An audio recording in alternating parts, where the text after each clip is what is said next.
Donc Jamila Memouni, Christophe Leroux et Julien Tria ont rencontré 3 témoins. Ils étaient tous les 3 militaires en Algérie, ils étaient jeunes, ils étaient appelés. Écoutez-les, ils racontent. C'était la gégène, c'était les manchettes, bien appliquées, ça laisse pas de traces. C'était les manchettes, c'était la pendaison par les pieds à des arbres qui durait assez longtemps. Et puis voilà, c'était des coups d'hiver portés à la poitrine. Enfin, dans des endroits où je pense que les gens qui faisaient la torture savaient malheureusement trop bien la faire et faisaient en sorte que ça ne marque pas. Moi, je les ai entendus hurler pendant 3 jours et 3 nuits. Et je dois dire que ma réaction personnelle, c'était on aimerait bien que ça s'arrête parce que je peux pas dormir. Bah oui, c'est ça. Alors le jour, bien après, je me suis dit voilà, ça a été ça, ma réaction. C'est lamentable, quoi. Dans quel état on en était arrivé sans nous en rendre compte. Moi, j'étais dans un centre où c'était des appelés qui faisaient la torture. C'était pas des généraux comme aux arrêts, c'était des appelés, j'allais dire, monsieur tout le monde qui allait à pratiquer ces tortures. Tous ceux qui venaient à la Villa Sésini, tous les Algériens arrêtés, étaient considérés comme suspects potentiels du FLN. Et donc c'est pour ça qu'ils étaient interrogés d'une façon assez musclée au départ, pour essayer de tirer le maximum d'informations. Et s'il y avait des indices qui pouvaient laisser penser qu'ils avaient une influence et une importance plus grande, alors là, la torture allait beaucoup plus loin.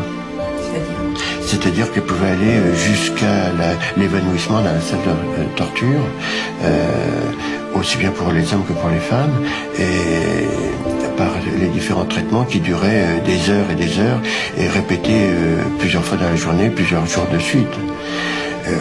Je pense qu'il y en a qui sont restés une quinzaine de jours torturés pratiquement tous les jours pendant une quinzaine de jours.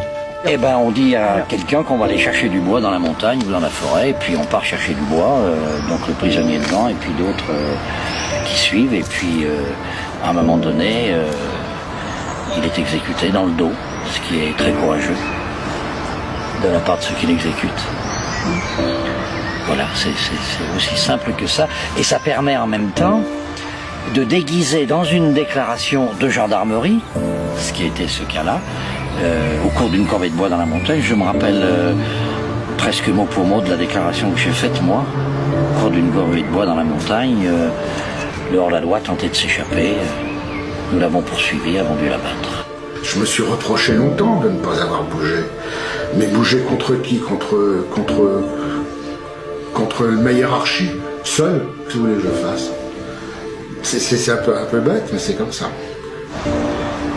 Je dirais que ma conscience n'existait plus, ou elle était endormie, ou que les idées que j'avais dans la tête, il y avait un divorce entre les idées, ou les restes d'idées humanistes que je pouvais avoir dans la tête, et puis mes membres qui, je dirais, agissaient tout seuls.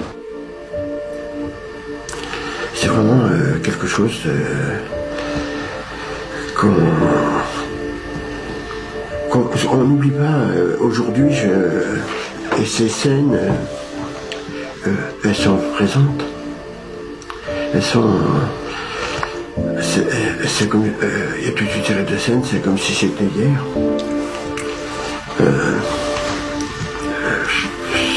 Il n'y a pas d'oubli, d'effacement de ça.